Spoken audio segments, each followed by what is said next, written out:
Toutes mes réponses sont en rapport avec la couleur noire et l'Afrique. Soyez prêts. C'est une interview communautaire.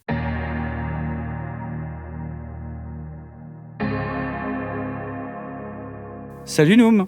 Salut Fred, comment ça va? Ça va bien et toi? Merci d'avoir accepté Avec plaisir. de discuter avec nous, d'échanger avec nous sur le thème de l'échec. Le thème de l'échec. Je vais te poser une première question. Quel a été ton premier échec aujourd'hui, ce matin peut-être? Mon premier échec ce matin, j'ai pas eu beaucoup d'échecs ce matin. Ah, si, j'ai voulu travailler sur un projet, faire un résumé, et j'ai pas réussi à le terminer. Sinon, je te l'aurais envoyé. De un, parce que c'est un peu compliqué. Je l'ai senti venir. Voilà, mais j'ai raté. Ah, si, parce que le matin, j'ai mis mes. Je vais plus à la boulangerie parce qu'en fait, maintenant, je suis un fan de Picard, donc j'achète mes pains au chocolat Picard et je l'ai mis au four. Sauf qu'en fait, moi, bizarrement, j'aime pas quand c'est trop cuit. Pareil. J'aime bien quand la pâte, elle est un peu pas cuite à terre. Sauf que ça a sonné et le temps que j'allais le récupérer, ça a fait cuire le pain au chocolat en entier, donc il était cuit parfaitement. Mais moi, j'aime pas qu'elle est cuit parfaitement, donc c'est mon premier échec. J'ai raté mon pain au chocolat du petit déjeuner ce matin. Voilà, D'accord. si tu veux. Je comprends, les échecs traditionnels du matin du petit déjeuner. Ah, c'est problématique. Est-ce que tu as une définition de l'échec? Qu'est-ce que c'est pour toi un échec? Alors, un échec. Alors, pour moi, un échec, ça peut être positif aussi. Parce que l'échec, c'est ce qui te permet de comprendre pourquoi ça n'a pas marché. Donc, l'échec, c'est ce qui te permet de comprendre ce qui va marcher. En même temps. Tu vois, parce que tu te trompes, mais comme on dit, le succès, c'est qu'une succession d'échecs. Dans laquelle l'échec te permet d'apprendre et de grandir avec. Donc, après, tu comprends ce qu'il ne faut pas faire. Donc, tu vas dans ce qu'il faut faire. Donc, l'échec, c'est le premier pas de la réussite. Dans le métier c'est pas mal ça. C'est l'échec est le premier pas de la réussite. Oh là là là. Très joli. Faut noter, parce qu'il y aura des phrases qui vont être cultes dans cette interview, qui va être un sujet de philo 2024. J'allais dire, en plus, toi, tu rôdes beaucoup de sketchs sur scène, donc c'est-à-dire que tu y vas pour avoir une somme de personnes qui risquent de ne pas rire à une vanne ou de rire. Donc il y a une vraie mise en danger. Là, par exemple, je remonte sur scène. Donc, par exemple, j'ai écrit un nouveau texte de 5 minutes. Avec l'expérience maintenant, je sais que dans ce texte-là, j'ai un taux de vannes qui ne vont pas fonctionner de 30 à 40%. Ouais. Donc j'y vais en sachant. Mais tant que je n'ai pas testé ces vannes, je ne sais pas lesquelles fonctionnent et lesquelles ne fonctionnent pas. Donc tu y vas, et des fois la vanne ne passe pas, aïe, ça fait mal, mais c'est pas grave, on continue. Et après, à la fin du sketch, je sais que celle-là, il faut plus la dire, ou celle-là, il faut la transformer, donc je l'améliore. Et quand je retourne une seconde fois à jouer le même sketch, le taux d'échec, il commence à diminuer. Jusqu'à en arriver à 0, que le sketch, il marche du début à la fin, bam, bam, bam, bam, bam, mais tu es obligé d'aller tester, tu es obligé de prendre l'échec. Et puis même prendre un échec sur scène, c'est bien parce que ça fait tellement mal que tu dis plus jamais. Donc tu bosses encore plus. Est-ce que tu peux essayer de mesurer, d'estimer en termes de pourcentage sur l'échelle de ta vie, de ta jeune enfance à maintenant, un pourcentage en fait d'échecs? En fait, j'ai envie de dire, quand j'étais plus jeune, il y avait moins d'échecs parce qu'il y avait moins que je prenais au sérieux, moins de choses que je prenais au sérieux. Et tu sais, l'inconscience, l'insouciance. C'est quoi l'échec quand tu es à l'école? Tu as des mauvaises notes, oui, mais tu t'en fous. Ouais, c'est pas très c'est quand enfin, tu vois, c'est grave de dire ça, mais en fait, quand tu es à l'école, tu as des mauvaises notes, moi je suis là, tant pis, j'ai eu un 2. On avance. Donc mais alors qu'aujourd'hui, avec ce travail-là, vu que c'est un travail qui me tient à cœur, et c'est le travail qui me fait vivre aussi, l'échec est plus présent parce qu'on prend plus de risques aussi. Donc si je prends plus de risques, donc j'ai plus de chances de me planter. Donc je vais avoir des échecs, mais je vais apprendre à moins me planter après. Mais il y a toujours, j'ai envie de te dire, comme un sketch, entre 30%. Il y a toujours un enjeu. 30 à 40% d'échecs. Tu fais partie de la première saison du Jamel Comedy Club, donc la saison légendaire. Les 3 premières saisons, on peut dire. Les 3 premières. Incroyable. Après, on a pu te voir avec Amel Chabi sur scène dans la pièce Amour sur place ou emporté. Tout à fait. Qui vous avez joué, je crois, pendant 4 ans, il me semble. De 2009 à 2014. Ouais, 4-5 ans. Ouais, 4-5 ans, une tournée dans toute la France. Vous l'avez adapté ensuite au cinéma. Tout à fait. Et évidemment, les gens te connaissent aussi pour incarner un personnage. Charles Coffey. Charles, bien sûr, dans la trilogie du Bon Dieu. Voilà, grand succès. Ouais, ça marchait pas mal, c'est pas mal. Il y a un petit buzz. Ouais. En fait, avec le Jamel Comedy Club et Amour sur place emporté, je pensais que j'étais connu. Mais qu'est-ce qu'on a fait au Bon Dieu, ça a tout changé en fait. J'ai fait ah ouais, en fait non, j'étais pas connu. Oui, t'as senti qu'il y avait plus de gens qui t'arrêtaient dans la rue. En fait, j'ai compris qu'en fait je me connaissais pas en fait. J'ai cru, je pensais que j'étais connu, mais même connu, c'est un grand mot. Je suis reconnu. On me reconnaît. C'est le mec de, tu vois. Mais c'est marrant. En fait, est-ce que tu es capable de te dire tiens, à tel âge, j'ai commencé à ressentir l'échec? Est-ce que tu as connu ton plus vieil échec, quoi, que ce soit amoureux, ou Le premier échec, c'est le premier échec amoureux. C'est marrant que tu parles de ça, parce que c'est la première fois où on te dit non, en fait. Où tu serres une meuf, où tu veux serrer une meuf. Et qu'elle te dit, non. Ah non, t'es pas beau. Doucement. Non, mais tu vois, c'est le... Parce que comme tu disais, l'école, on y va. Moi l'école, c'est la récréation. Ouais. Tu vois, j'y vais, je rigole. Moi, je ne sèche pas les cours. Je sèche pas les cours parce que j'adore aller à l'école. Bien, ouais. Parce que je voyais mes potes, je voyais les amis, donc on rigolait. Donc moi, j'allais en cours. Donc, j'allais pas pour les notes, j'allais pas pour l'instruction, même si c'est important et que j'ai merdé, mais c'est important de... Enfin, j'ai merdé. Ça va parce que j'ai eu mon bac, j'ai eu mon brevet, j'ai eu tous mes diplômes sans... Mais c'est que... Voilà, après, donc c'est les trucs avec les amis. Moi, j'étais nul au sport, donc je jouais pas au foot, mais je m'en foutais. Parce qu'on avait autre chose à faire. Mais ouais, je crois que le premier échec, c'est une meuf qui te dit, non. Ouais, et là, tu l'as un peu... Là, ça fait mal. Ouais, c'est plus mal vécu que des échecs sportifs. La première fois qu'on tège aussi. Ouais. C'est un échec aussi. J'ai raté, j'ai pas réussi à la... C'est dur à la garder, quoi. Tu te remets en question. Mais c'est plus ce genre d'échec-là au niveau... À l'époque de l'école, après... T'as vu, malgré tout, j'ai eu les diplômes, donc j'ai passé mes classes.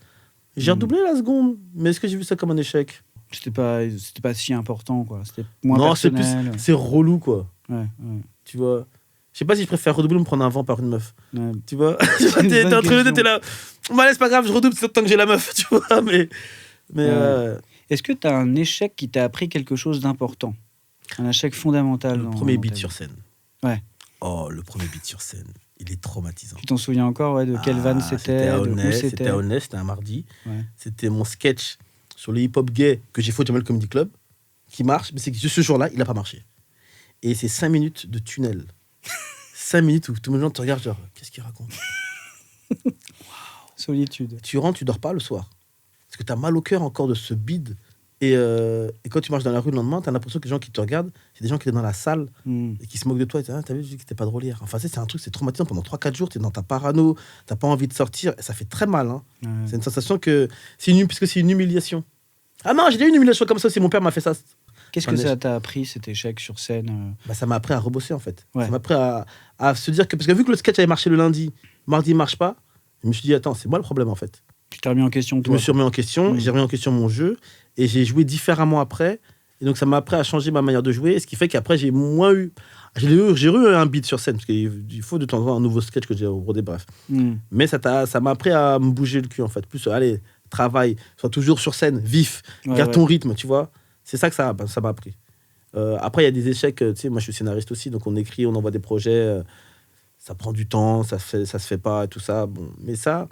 Je le vis moins bien parce que comme je suis sur plusieurs projets en même temps, je me dis c'est pas grave, celui-là marche pas, mais celui-là marchera. Quand celui-là marchera, je relancerai celui-là et on verra que finalement. Donc tu vois, je me dis juste que les échecs scénaristiques aujourd'hui, c'est juste, je les mets en pause. Parce que je sais qu'ils sont bons et que je vais les ressortir à un moment ou l'autre et ça va marcher. Donc je vois plus comme ça, comme un échec. Je vois juste que je suis pas dans le bon timing là maintenant, mais quand le timing va arriver, ce sera bon. Est-ce que tu vois l'échec sur la scène d'Aulnay comme ton plus bel échec, ou est-ce que tu as un autre échec dont tu te souviens bien ? Tu allais parler peut-être de ton père, tu as hésité à en parler. C'est pas un échec, c'est une humiliation, ça. Je sais pas si je vais en parler parce que je sais pas régler ça avec mon psy. Non, en fait, j'explique. Moi, je suis de Vauréal. Vauréal, c'est à Cergy, c'est une petite ville pavillonnaire, tranquille. Et ils ont voulu faire un truc à l'américaine, de leur faire la fête du lycée. Et donc moi, mon père, c'est le mec, on sort pas. On a un jardin, on va pas dans le jardin. Tu vois, mon père, c'est strict, c'est la prison, c'est maton. Et donc, moi, je me mets dans l'équipe qui organise la soirée pour pouvoir y aller. Pour dire à mon père, non, mais je travaille, hein, c'est pour l'école, tu vois. Et mon père, il a compris que je devais travailler la journée, de mettre tout ça en place dans le stade, le gymnase, pardon. Et sauf que je dis, je vais au gymnase pour faire le truc. Et mon père, à 22h, dit, où lui ? Et donc, mon père décide d'aller au gymnase me chercher. À la fête du lycée. Et donc, les gens voient mon père arriver. Et ce qui est marrant, c'est qu'il y avait des caïras devant le gymnase qui voulaient rentrer. Donc, ils ont reconnu mon père. Mon père, c'est un bon soninké, une tête bien vénère. Donc, ils envoient des gens me chercher dans la soirée. Et moi, tu connais, je suis avec les meufs, je suis en train de... Personne ne me trouve. Donc, comme ils ne me trouvent pas, ils décident de couper la musique et de faire une annonce. Oh la vache. Déjà, c'est un truc d'enculé. On va dire ça, d'être vulgaire. Tu fais pas ça, en fait. T'avais quel âge, là ? J'étais au lycée, j'avais 15-16 ans. Ah ouais, donc la période où t'es... Tu peux pas faire ça. Ouais, c'est dur. Donc il coupe la musique et c'est Noum, ton père est devant le gymnase. Et moi j'entends ça, je suis wesh. Je couche, pourquoi vous faites ça ? Pourquoi vous faites ça ? Pourquoi vous m'affichez comme ça? Et là, je sors devant, il y a mon daron, en pyjama, bien sûr, parce que quand tu enfin, en pyjama. Il avait son boubou, mais c'était pas son boubou c'est son boubou, le boubou de la maison, tu vois, boubou pour traîner, tu vois. Et t'as toutes les caméras qui sont pas rentrées, qui sont sur le déco et qui sont là. Qui te regarde. Tu connais les caméras de... Ah ouais, c'est dur. Personne ne dit rien, ils savent. Ils ont pas besoin de parler, je suis mort déjà. Ce soir-là, j'ai pas dormi. Ah, ce soir-là, putain, c'est dur. Et il y a eu des conséquences sociales. J'en ai parlé à ma mère, je dis, maman, mais divorce. Divorce, quitte ce monsieur, parce qu'il est mauvais. C'était... Il y a eu des conséquences. Un jour, je suis à Serre-Julot, c'est la gare, je vais prendre le train. Il y a un mec de Saint-Christophe qui passe, et il me dit, il voit un mec avec qui je suis, il dit, c'est pas toi, Noum? Ah, c'est le mec de la soirée. Putain. Et puis là, tout le monde a entendu mon nom, tu vois, c'est la honte. Ça, c'était... Est-ce que c'est un échec? C'est une humiliation plus qu'un échec. Hein. Ah, c'était violent. Ils ont dû... Ah non, ce soir-là, j'ai pas dormi de honte. Vraiment, c'était... Je crois que c'est ma première honte, et la deuxième fois que j'ai ressenti ça, c'est le bide sur scène. Mais c'est le truc, si t'as te... Ah. Ouais. Est-ce qu'il y a un échec que tu peux imputer à quelqu'un d'autre? Un échec où tu te dis, c'est pas complètement de ma faute si ça a foiré, quoi. Ah, tu sais, je suis scénariste et je travaille avec pas mal de gens. Alors, t'es pas obligé de citer des noms. Non. Un échec qui n'est pas que de ma faute. Je pense pas, parce que je me dirais toujours c'est toujours ma faute parce que j'ai laissé faire dans ce cas-là. Ouais. Où je suis un peu responsable. Tu prends ta part de responsabilité. Je prends ma part de responsabilité. Donc, si on était à plusieurs sur un projet et que ça marche pas, c'est que je suis un peu responsable aussi, ou j'ai pas vu le truc. Mais dire que c'est plus la faute des autres, que t'es toujours maître de ton truc, tu vois. Ouais. C'est comme... parce que je regarde beaucoup de reportages, des interviews sur YouTube, quoi.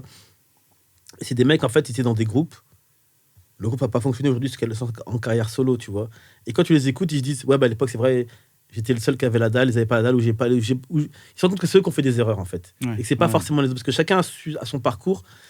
Donc, si tu n'as pas réussi à motiver ton équipe comme toi, tu étais motivé, bah, forcément, tu t'en vas pour rester solo. Et tu vois que ça marche solo maintenant. Ouais, bien sûr. Donc, en fait, c'était toi qui avais fait des erreurs, en fait. Parce que tu étais bien avec une mauvaise personne. Donc, c'est ta responsabilité plus que celle des autres, je pense. Ouais. Voilà. Est-ce qu'il y a un échec avec lequel tu te lèves tous les matins? Tous les matins, quand je me lève et qu'il y a Beyoncé à côté, je me dis, ah, j'ai raté. J'ai raté un truc. Beyoncé, normalement, elle est là. Qu'est-ce qu'il faut avec Jay-Z? Faut que... J'ai raté un truc, donc tous les matins, je me lève, ah! Je comprends. Et quand c'est une autre que Beyoncé, je fais, t'es pas Beyoncé, donc calme-toi. Ah oui, toi.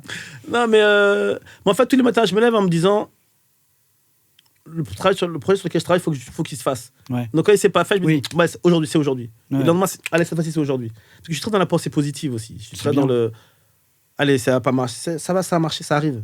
Donc tous les matins, je me dis, bon, les projets sur lesquels je travaille, faut qu'aujourd'hui ça fonctionne, qu'il se passe un truc. Le concept de l'échec, c'est vrai parce que l'échec, c'est la partie cachée de l'iceberg. Ouais. C'est toute la partie où tu as travaillé, tu as galéré. Les gens voient que quand ça marche, quand ça fonctionne. Mais ils savent pas toute la sueur, les problèmes qu'il y a eu derrière. Il y a eu beaucoup d'échecs. Mais comme je dis, les échecs, c'est les pas du succès, quoi. C'est un métier aussi, c'est un métier où il faut vraiment accepter ça. C'est vrai qu'on ne se rend pas compte, le public ne se rend pas compte, mais pour 10 castings, il y en a peut-être 8 foirés. Sur 10 castings, tu en as 10 de foirés. Il faut attendre le 11e, 12e pour qu'il y en ait un qui marche. Ouais. Tu vas dans des castings et c'est tellement subjectif un casting parce que il faut que tu plaises au directeur de casting, au réal. Le réal, en fonction des autres acteurs qu'il a pris, il faut voir si ça colle, ça match. Parce que c'est ça aussi, tu vois, si tu passes un casting pour devenir le frère de quelqu'un, ils sont tous 1 mètre de plus que toi et qu'ils sont plus foncés ou plus clairs, tu vois, ça marche pas. Donc, t'as beau être bon, des fois, c'est une alchimie avec le reste du casting qui fait que ça marche ou pas. Donc, le casting, c'est totalement l'exemple type de l'échec. Moi, je suis Renoir, il n'y a pas beaucoup de casting de Renoir en France. Tu vois, donc sur les 4-5 castings, maximum 6 que je passe dans l'année, regarde combien de films je fais. Donc des fois, il y a des années, sur les 6 castings que j'ai passés, il y en a 6 que j'ai pas eu, tu vois. Mais est-ce que ça veut dire que t'es mauvais? Non, ça veut dire que quand tu regardes le film après, tu fais, bah oui, mais c'est normal, il colle mieux au perso, il est plus... Qu'est-ce que tu veux dire par casting de Renoir? Je me souviens d'une anecdote dont tu parles dans ton premier spectacle, dont mon ex avait raison, qui me fait mourir de rire, mais qui est une réalité, malheureusement. Est-ce que tu peux nous en parler? Quand ils disent... Parce qu'en fait, on passe des castings... Et des fois, on demande de prendre l'accent. Alors que c'était pas marqué, tu vois. Donc, tu peux faire l'accent? Et moi, je dis, bah non, je sais pas faire l'accent. Parce que il dit, ah, c'est dommage. Tu vois, ou même des fois, je passe des castings où genre, mon personnage, il s'appelle Mamadou. Et en disant le reste du scénario, je vois, le deuxième Renoir s'appelle Mamadou 2. Même pas, ils ont eu l'idée de trouver un prénom, tu vois. C'est horrible. Mais en fait, les rôles en France, c'est toujours très cliché. Ben, ça change un peu plus aujourd'hui. Mais quand j'ai commencé, mon premier rôle, j'étais en prison. Deuxième rôle, j'étais sans papier. Troisième rôle, j'étais directeur d'une boîte antillaise.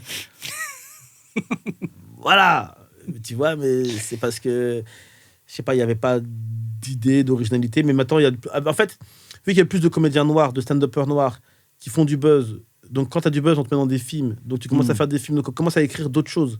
Donc, à montrer aujourd'hui plus de... Mais on est encore très cliché, je trouve, encore aujourd'hui. Moi, je dis la vérité, les films ou les séries... Non, parce que j'ai regardé validé, mais quand c'est la banlieue, les émeutes, les Kairas, ça y est. On a l'impression que les Noirs, on sait faire que ça, en fait. Dans une cité, s'il y a 3% de dealers, les 97 autres personnes, elles se lèvent, elles travaillent, elles prennent le RER. Tu vois, c'est des gens normaux qui ont des vies normales, enfin, tu vois. Mais on focalise que sur ça, et au bout d'un moment, ça m'énerve. Mais bon. C'est le petit coup de gueule de cette... Je comprends totalement. Est-ce qu'il y a un échec pour toi qui a été définitif, un échec, un truc irrattrapable, un truc un jour que tu as foiré et tu dis, bon, je laisse tomber ce truc les ex, ça fait partie de ça aussi. Ouais. Des échecs, c'est la vie. C'est un truc, au début, ça part d'un bon sentiment, on veut réussir, on veut finir ensemble, on veut faire des enfants. Tu connais les discussions qu'on a fait. Alors, si on a un enfant, tu l'appellerais comment? Et un an après, finalement, c'est... Tu me menaces? Je vais porter plainte, hein? Rappelle-toi, t'es un Renoir. Oh, pardon, j'ai rien dit. Et aujourd'hui, tu te sens bien dans ta situation sentimentale. Est-ce que tu dans ta vie, au niveau sentimental, est-ce que tu considères avoir été plus en échec ou plus en réussite? Est-ce que tu penses que c'était plutôt positif, même s'il y a eu des fins Je vais te dire, je suis en échec. Ouais.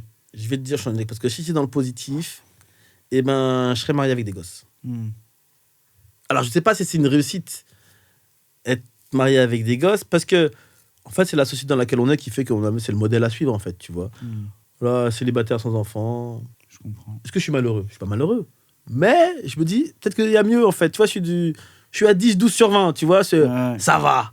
Mais c'est pas la hache non plus, tu vois. Je suis pas ou je suis pas, je suis méga heureux, tu vois. Mais parce que la société, parce que ma mère me le répète tous les dimanches, marie-toi, fais des enfants. J'ai l'impression que voilà, peut mieux faire. Et puis c'est l'idéal qu'on avait quand on était petit.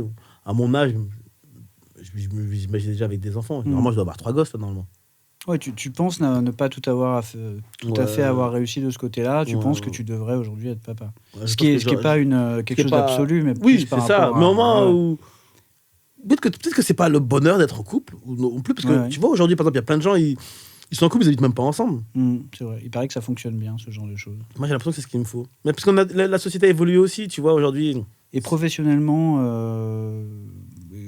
quel est ton sentiment Mon sentiment est assez mitigé. J'ai fait il y a eu des succès. Il n'y a pas eu beaucoup d'échecs au final. Parce qu'en fait, comme tu vois, parce que même quand tu fais un stand-up, au début, tu rôdes. C'est normal qu'au début, tu galères. C'est normal que... Après, tu as le spectacle. Après, quand j'ai fait le spectacle, tout allait bien. Les gens, quand ils ont vu le spectacle, il marchait bien. Donc, ça, c'était cool. Après, je ne suis pas là où je voudrais être parce qu'il y a plein de projets que je n'ai pas réussi à finaliser et terminer. Ça, c'est sûr. Mais je ne perds pas espoir. Je lâche pas l'affaire et je travaille sur d'autres projets. Mais professionnellement, et après, il y a eu est-ce qu'il y a eu des gros échecs? Bizarrement, même mes échecs, ils étaient cool. Ouais, c'était pas des choses... Tu vois, quand je fais le film Le Baltringue, par exemple, avec Vincent Lagaffe, qui fait 72 000 entrées France, tu dis c'est un échec. Mais le fait qu'il devienne culte, parce que les gens trouvent pourri, qu'ils trouvent ça culte, ça veut dire que même dans l'échec, ça devient un truc positif. Des gens m'arrêtent, on fait des soirées, on regarde Le Baltringue avec mes potes. Tu vois ce que je veux dire? C'est que malgré tout, les gens le regardent et ça leur fait parler. Amour sur place emporté, on était contents, on fait 420 000 entrées. Ce qui n'est pas nul par rapport à la moyenne du cinéma français qui fait 300 000 entrées en moyenne, un film français, tu vois. Mais on s'attendait à faire 800, 900 000. C'est pas un échec. J'ai l'impression qu'une partie du milieu voit ça comme un échec, mais quand il passe à la télé, on fait des millions de spectateurs. Et les gens me parlent souvent plus de ce film-là que de Qu'est-ce qu'on a fait au bon Dieu. D'accord. Selon l'endroit où je me trouve, on parle plus de ce film-là qu'autre chose, tu vois. Donc, mais les échecs, c'est vraiment c'est mes projets perso. Autre, c'est ça vraiment qui me... C'est là-dedans où je me dis, bon, j'ai pas encore fait ça, c'est ça qui me gêne. Mais comme je dis, ça va arriver à un moment ou à un autre. C'est ça que j'allais te demander. C'est pour ça que j'ai l'impression qu'il y a vraiment des échecs, mais je suis pas là où j'aimerais être, où j'aurais voulu être. Ouais, je comprends. Tu vois, j'aimerais pouvoir faire au moins un film par an et que ça fonctionne et que les gens kiffent, se marrent, et pouvoir avoir la chance de pouvoir m'exprimer, en fait, plus que ce que je le fais. C'est pour ça que la scène, c'est C'est mon endroit préféré parce que c'est vraiment où je peux m'exprimer. Les gens, je raconte mes histoires à moi et les gens peuvent les écouter. Et plus facilement qu'aller au cinéma. Qui est aussi, je trouve de mon point de vue personnel, l'endroit peut-être le plus dangereux. Parce que on en parlait tout à l'heure, mais c'est vrai que avoir des vannes qui fonctionnent pas et donc de ressentir cette espèce d'angoisse parce que c'est douloureux quand même. Ah oui, bien sûr. C'est quelque chose que tu acceptes quand tu montes sur scène. C'est quand même faut beaucoup, je trouve, je l'ai fait l'année dernière une fois, je trouve qu'il faut énormément de courage, c'est-à-dire que tu acceptes en montant sur scène que ça peut bider, ça peut ne pas fonctionner, mais tu sais aussi que ça peut fonctionner, et c'est pour ça. Et c'est pour ça que tu vas. Mais tu sais, c'est un truc, et tu peux demander à n'importe quel stand-upper humoriste, avant de monter sur scène, il y a une phrase qu'on se dit tous, mais qu'est-ce que je fous là ? Oui, c'est vrai. C'est vrai, qu'est-ce que je fous là ? Pourquoi je me fais autant de mal ? Parce qu'avant de monter sur scène, quand tu sais que tu vas monter un nouveau texte de 5 minutes et tu sais pas, t'es dans ton stress, tu souffres. Pourquoi je fais ça ? Et puis c'est marrant parce que ton cerveau, avant de monter sur scène, il va te persuader que tout ce que tu as écrit, c'est de la merde. Donc il faut passer ce truc-là. Et parce qu'une fois que tu es sur scène, tu l'oublies. Mais après, là, ça se passe et là, tu fais ton truc. Mais le avant, il est dur. Cette grosse angoisse. Cette grosse angoisse de est-ce que ça va être drôle ? Est-ce que les gens vont se marrer ? En fait, moi, c'est ça. Parce qu'en fait, moi, je me dis, les gens se sont déplacés. Ils auraient pu faire n'importe quoi. Ils sont là, il est 20h, ils sont dans ma salle. Ils ont mis 20 €. Je peux pas les décevoir. Moi, j'ai cette pression-là, en fait. Je peux pas les décevoir. Ce qui va dire, putain, on s'est déplacé et en fait, on a perdu notre temps. Ce stress-là, il me tue.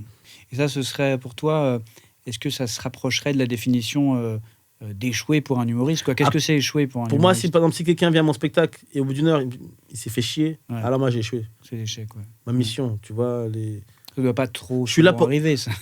Non, mais je suis comme là pour que. Mais avec tout, tu touches ton stress parce que quand tu montes sur scène, tu sais pas comment ça va se passer. T'as beau faire le même spectacle depuis 1 an, 2 ans, tu sais jamais comment ça va se passer. Parce que c'est jamais le même public, c'est jamais les mêmes interactions. Moi, tu as vu mon spectacle, il y a beaucoup d'impro. Je parle avec les gens, j'interagis. Donc, en fait, et quand tu interagis, tu es en impro, tu es sans filet. Ça passe ou ça casse. Tu sais que ça peut mal se passer aussi. Ça peut mal se passer aussi. Mais tu vois, l'expérience fait que. Mais on sait jamais. C'est jamais déjà arrivé d'avoir même des gens bourrés dans la salle, qui te perturbent pendant ton spectacle. Donc tu dois leur répondre, mais pas oublier que tu joues aussi pour les gens qui sont là. Peut-être tu peux pas bloquer ton spectacle pour 2 personnes bourrées. Ou tu vois, ou des fois, ça c'est pendant les vacances scolaires, t'as des jeunes, ils viennent avec le centre aéré. Parce qu'en fait, les animateurs, ils veulent voir mon spectacle, mais ils disent, j'ai qu'à faire une activité, comme ça j'emmène les enfants et moi c'est gratuit. Sauf que tu m'emmènes des enfants de 9 à 12 ans dans un spectacle pour adultes à 21h30, un vendredi soir. Et toi, tu les vois avant ? Moi, je les vois parce qu'ils sont assis au premier rang et qu'ils rigolent et qu'ils prennent leur canette et qu'ils ouvrent leur sandwich, les petits. Tu vois, et t'es là, ouais. Et toi, avant que le rideau s'ouvre, tu les vois. Tu dis, mais qu'est-ce qui se passe ? Tu les vois avant. Ah oui, j'entends. On vient de me dire, nous, fais gaffe. Il dit, t'as 20 jeunes. Je fais, comment ça, 20 jeunes ? T'as 20 jeunes entre 9 et 12 ans. Ils sont venus avec leur animateur. Mais renseignez-vous avant d'aller voir des spectacles. Enfin, tu vois ce que je veux dire ? Moi, je parle de sexe un peu dans le spectacle. Je parle de trucs, ça va pas leur parler. Mais ils sont au premier rang. Et donc, c'est des enfants. Souvent, c'est la banlieue qui les amène. Tu vois ce que je veux dire ? Donc, c'était là. Et tu dois faire l'animateur. Même moi, je me rappelle avoir déjà dit aux animateurs, les gars, faites votre boulot d'animateur. Ouais, c'est pas moi l'animateur. Tu vois, le gars, il kiffe son spectacle. Ouais, lui, il kiffe son spectacle. Et ça le fait rire que j'interagisse avec les enfants qu'il est censé garder. Sauf que moi, pendant que je pars 20 minutes avec eux, la dame qui a payé son truc, elle se fait chier en fait. Parce qu'elle dit, je suis pas là venu. Tu vois ce que je veux dire ? Donc, bien sûr. Des fois, c'est compliqué. Est-ce que tu auras un conseil à donner à ton Noom de l'adolescence, de Noom de 15 ans, qui n'est pas encore monté sur scène, mais qui commence peut-être à avoir envie ? J'y pensais même pas, pour te dire, à 15 ans. Ouais. À quel âge t'es monté à Aulnay ? Je vais te dire, quand j'avais 15 ans, je me rappelle parce que c'est un pote du lycée qui me l'a sorti ça une fois, j'avais zappé. La prof, elle m'avait dit, Monsieur Diawara, parce que c'est Monsieur Diawara, ça suffit maintenant avec votre comportement, arrêtez de discuter. Vous pensez que ça va se passer comment plus tard ? Vous pensez que vous serez où, vous, à 35 ans ? Et je me rappelle avoir dit, enfin, je me suis souvenu, je sais pas où je serai, madame, à 35 ans, mais en tout cas, je serai en jean basket et je vais me marrer.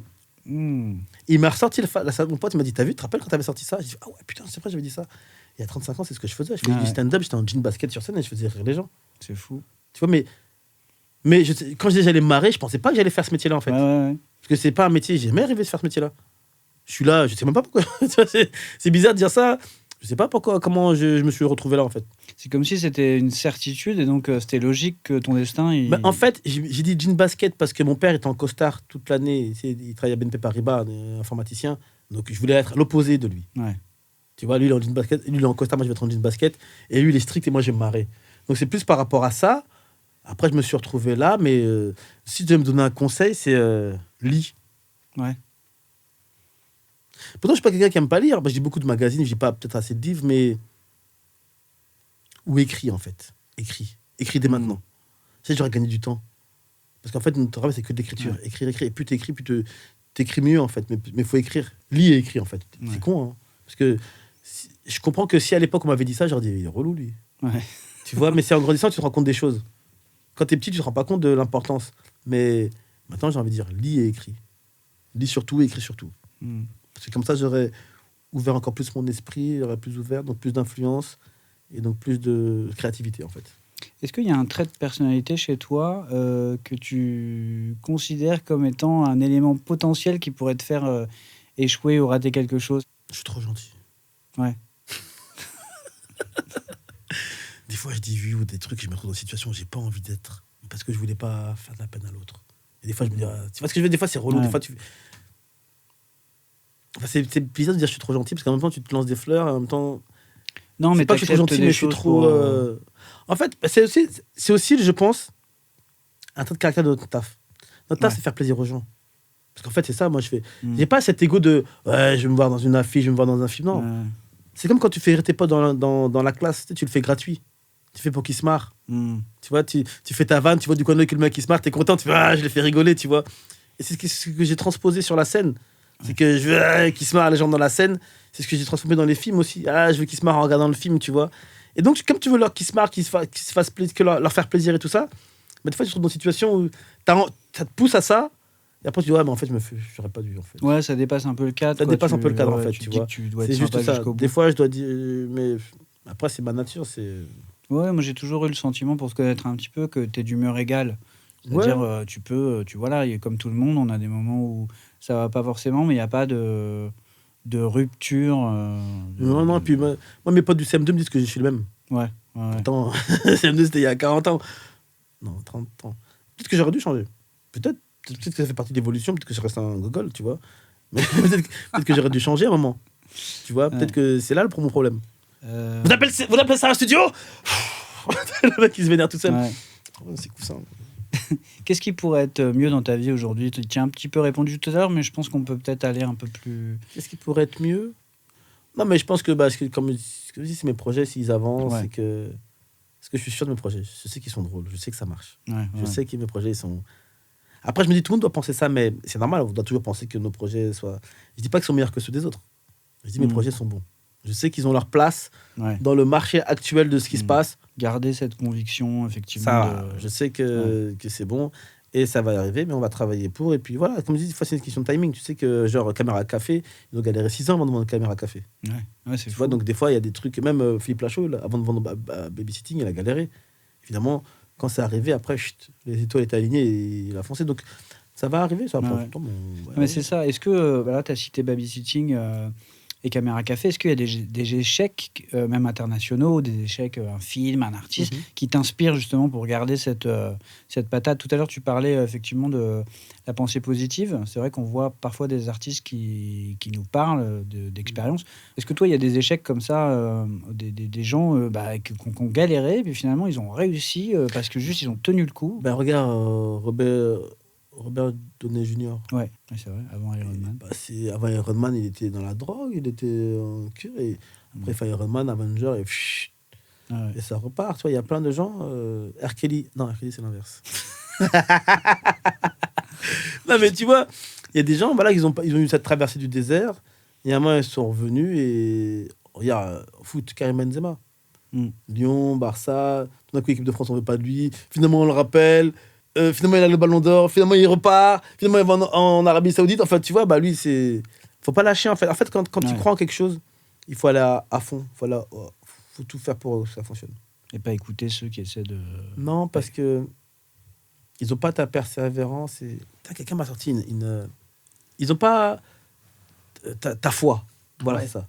Ils projettent un peu sur toi leur... Et alors moi, à l'époque, quand j'étais à fond, quand j'étais en stage à Canal+, quand j'essayais de gratter des concepts d'émissions, quand j'écrivais, que j'envoyais des concepts à plusieurs chaînes, plusieurs boîtes de prod qu'on ne calculait pas, mes potes du lycée sont venus chez moi. Ils ont fait une intervention. Ouais. Ils ont dit, nous, arrête. Écoute, t'es le grand frère, tu vois, t'as des frères et sœurs, tu veux rentrer à la télé, ouais, t'es un noir, t'es en France, ça marchera pas.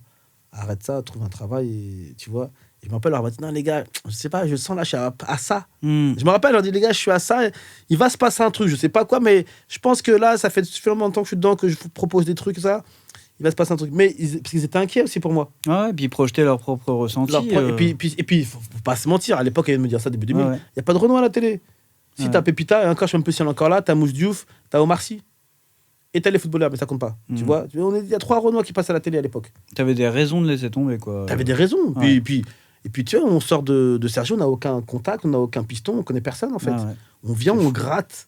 On gratte, je croise Omar et Fred derrière Canal+, j'en fais, hey! Ils me font, non, je fais, venez, s'il vous plaît, toi, viens. Je fais, ah. Non, mais tu vois, la première fois que je vois Omar et Fred, c'est comme ça, en fait, tu vois. Parce qu'on vient avec des concepts d'émission après la fac, on propose, mais si je tombe pas sur eux, je leur donne le concept, ils me rappellent pas pour me dire, ouais, c'est nul. Tu vois, mais c'est comme ça que ça commence après. Et donc. Et c'est hyper inspirant, parce que si t'avais écouté tes potes, c'est-à-dire plusieurs personnes qui te disent d'arrêter, tu serais pas là où t'en es aujourd'hui. Tu sais que quand j'allais au lycée, j'allais au cinéma avec mes potes, et je disais, imagine un jour, tu passes dans la pub avant le film. Tu vois, pour moi, c'est arrivé. Moi, c'est ça le truc. Pour moi, pour te dire, le film, c'est tellement impossible. Pour moi, c'était juste dans la pub avant le film. Oh, ça doit être une expérience de ouf. T'arrives au cinéma, tu te vois en grand écran dans la pub avant le film. Mais je pensais même pas au film. T'imaginais même pas. J'imaginais même pas. On est de Renoir de Sergi, qu'est-ce qu'on va finir au cinéma. Enfin, c'est impensable. Tellement impensable. Et finalement, quelques temps après, je me retrouve, je fais le stage à Canal+, après à Jamel Comedy Club. Enfin, tu vois, donc ça s'enchaîne. C'est bien enchaîné. Même Jamel Comedy Club, quand on me propose Jamel Comedy Club, mais moi, j'y crois pas. Ouais. Je me rappelle, je suis dans le bureau, c'est Kader et Jamel, ils ont invité, donc on est 12 comédiens, on est dans un bureau, grand comme ça, une cave comme ça. Et Jamel, il est à côté de moi, comme ça, il me dit, ouais, on va faire un truc, si Jamel Comedy Club voulait en faire partie. Tellement j'y crois pas, Jamel, il est là, hein. Je le touche comme ça. Je le touche, génial. Je tapote l'épaule comme ça. Est-ce que c'est vrai? Il me regarde genre... Je fais non. Il m'a regardé comme un ouf, je fais non. Parce que dans ma tête, c'était pas possible que je sois là, à côté de Jamel Debbouze.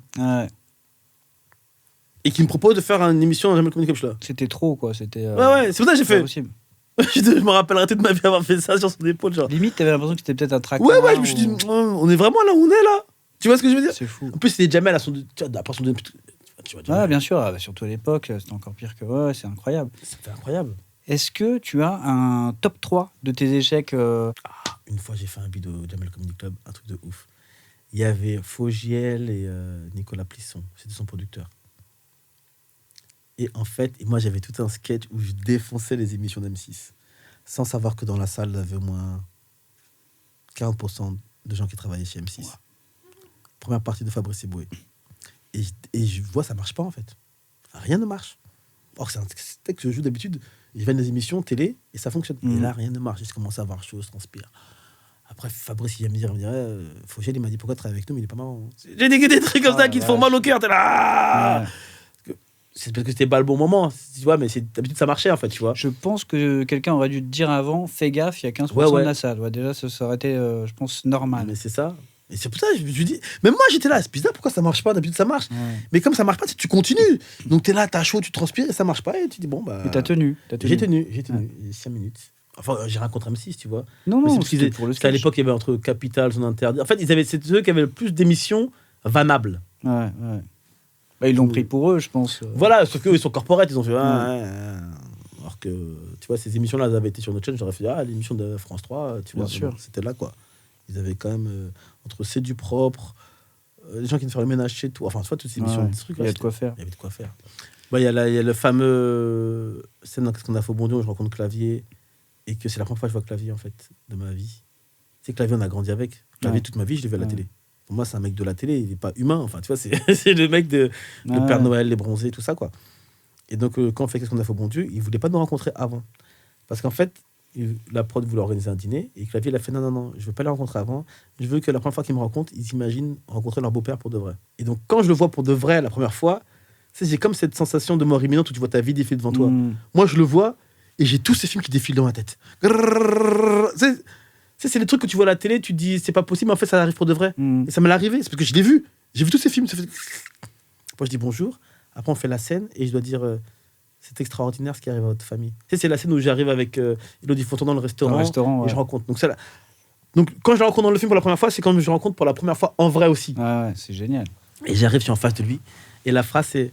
Parce qu'ils expliquent en gros que l'autre est déjà marié avec un feu, l'autre est marié avec un chinois, l'autre avec un musulman, et bref, c'est le bordel. Et elle dit que c'est un catholique. Voilà. Et moi, je dis, c'est extraordinaire ce qui arrive à votre famille. Sauf que j'arrive pas à dire le mot extraordinaire. Je dis extraordinaire. Dès qu'on dit... J'arrive pas. Et lui, il est en face de moi, clavier, avec dans le rôle du mec qui est vénère.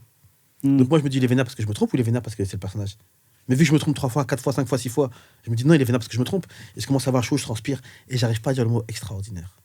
Impossible. On dit coupez, Noum. Dis la phrase. C'est extraordinaire. Parfait. Action. C'est rare. Je te jure, c'est comme ça, j'arrive pas. Et à la fin, Clavier me regarde, il dit, ouais, des fois, comme ça arrive. Ça marche pas. C'est comme ça. Ça va sympa. passer. Mais détends-toi, ça va passer. Il m'a dit ça, action, c'est extraordinaire. En fait, il m'a détendu en 2 secondes. Libéré, quoi. Il m'a libéré. Tu vois, mais les 10 minutes avant, où je transpirais à grosses gouttes, où j'avais la botte de mouchoir à côté, je m'essuyais. Là, c'était un échec pour moi. Je me suis dit, oh putain, ils vont voir ça, ils vont dire, non, mais il est nul. En plus, c'est mon premier gros film au cinéma. Ouais. Puis tu te sens seul, il y a plein de gens qui te regardent. Tu vois, mais t'as pas l'habitude, parce que les gens savent pas, mais que quand tu tournes, il y a 15 personnes là. Ouais. 15 personnes, plus 30 derrière qui se font du silence pour que toi, tu passes jouer, tu vois. Donc, il y a 45 personnes qui sont là, qui t'attendent. Toi, tu te trompes. Ah non, c'est dur. La pression. Ah, la pression. D'après toi... Et bien sûr, mon autre échec, bien sûr, c'est... Ah, pardon. Mon ex. Le mec, il lâche pas. Alors, laquelle? Non, mais vraie question, la plus récente ou peut-être une autre ex d'il y a très longtemps à laquelle tu penses encore, pardon. La plus récente. Parce que c'était la plus longue aussi. Je suis avec elle. Non, ouais, tu penses encore à elle, ouais. Okay. Ouais, mais c'est normal. Et d'après toi, quel serait ton prochain échec? Mon prochain échec? Quel pourrait être ton prochain échec? Vu que j'ai écrit mon nouveau spectacle, ça va être la prochaine fois que je vais monter sur scène avec un nouveau sketch. Il y aura un peu d'échec. Mais bon, l'échec de la scène, ça va. Maintenant, je le vis bien. Il y en a un que tu bosses en ce moment, d'ailleurs, qui est un peu touchy. Un peu touchy, ouais. Je parle des transgenres. Ouais. En fait, c'est marrant parce que quand je suis monté sur scène, c'est pas que ça n'a pas marché, c'est que les gens avaient peur. Genre, les gens me regardaient genre... T'es sûr que tu vas aller sur ce terrain-là, mon gars? T'es sérieux, là? Fais gaffe. Hein. Parce que la première fois, je l'ai un peu tenté en impro, parce que j'avais l'idée du sketch. J'ai fait un sketch normal, enfin, un sketch que je connais.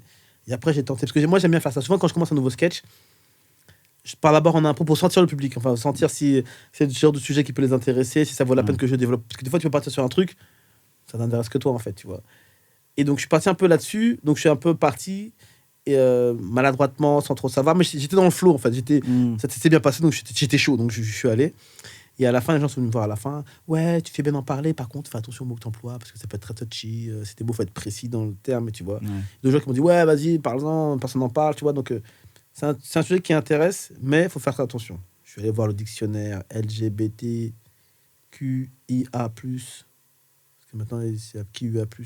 Je suis pas qualifié pour 72 mots à connaître, mon gars, pour être sûr de pas... Parce qu'on est là pour faire rire les gens, on est là pour les détendre. On n'est pas là pour créer des polémiques ou pour faire... Exactement. Si on peut faire passer 3 petits messages et qu'en même temps on se marre, voilà quoi. Il n'y a pas longtemps, j'ai appris la différence entre expression de genre et identité de genre. Ah, t'as vu ça? Je sais pas, c'est quoi? C'est compliqué. L'expression de genre. C'est ce que tu dis que tu es. Ouais. C'est-à-dire, je peux dire, moi, Fred, je suis une femme. Mais mon identité de genre, c'est ce qui est écrit sur ma carte d'identité. Ah, ok. Voilà, donc, expression de genre. Parce que je sais que l'autre jour, je me suis fait embrouiller avec une mauvaise expression de genre. Ah ouais? Ouais. T'as dit... En fait, j'étais à la Samaritaine, je balance. Hein. On donne des noms de magasins. Et je cherchais, parce que en fait, je marchais dans la rue et ils ont tout reconstruit, donc j'avais jamais vu. Donc je me suis dit, je vais chercher le rayon homme. Donc je vais voir cette personne qui travaille à la Samaritaine. Je fais bonjour, le rayon homme, c'est par où? Il dit, alors, il faut passer l'escalator et passer la passerelle. Je dis, merci monsieur. Il me dit, non, c'est madame. Et en fait, il n'y avait rien. Ouais, aucun signe. Aucun signe, tu vois. Et donc, tu t'excuses en fait. Tu fais, pardon, mais donner des indices. Ouais, tu peux pas deviner. Ouais. Tu sais, je peux pas deviner. Comme je disais, mes yeux ne voient pas à travers son âme. On ne voit pas que dans son âme, il se sent femme parce que moi, je vois un homme.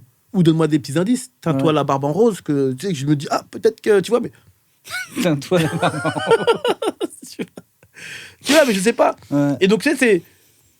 T'as envie de dire, t'es pas obligé de m'agresser, mon frère. Ouais. Parce que. Juste avec la communication, il aurait pu... Ouais, dis-moi, même normalement, c'est quoi, tu dis rien. Ouais, bien sûr. Parce que tu donnes aucun signe. Je peux pas. Enfin, tu vois, tu peux pas. C'est comme si moi, maintenant, ça y est. Je me sens plus homme. Ouais. Je suis non-binaire. Voilà. On veut Tu pas me dis de monsieur, je dis non. Ouais. Et comment tu peux savoir si... Tu vois, et si tu me dis monsieur, je dis oh, vas-y, il sait pas. Donc je continue ma route. Non, c'est pas monsieur Noum, c'est madame. Ah bah, pardon, mais préviens-nous en fait. Tu vois. Ça, c'est pour être un titre de spectacle. Madame Noum. Madame Non, Noum. je plaisante, c'est une très mauvaise idée. Bah, Noum, merci beaucoup. On est arrivé au bout de cette interview déjà. Bah, avec plaisir, les amis. C'était super cool. Ton spectacle, tu remontes sur scène quand? Septembre? Donc je sais pas encore, c'est avec les théâtres, faut calculer les dates, les réserves, les trucs. Donc oui, il y a tout ce. en tout cas, je vais faire des scènes ouvertes sur Paris, je vais traîner, tester. Donc là, pour on va être sûr que pouvoir quand le spectacle commence, bam, ce soit un hit, ce soit bien rodé. Et voilà. T'es prêt. Je suis prêt. Eh ben super, merci beaucoup Noum. Merci beaucoup Fred. À bientôt. C'était agréable, à très bientôt. On s'appelle, de toute façon on se voit. Exactement. On a des affaires en commun. Faut regarder là-bas maintenant. non, c'est... Et quand t'as regardé là-bas, j'ai fait... Regarde caméra genre. Ouais.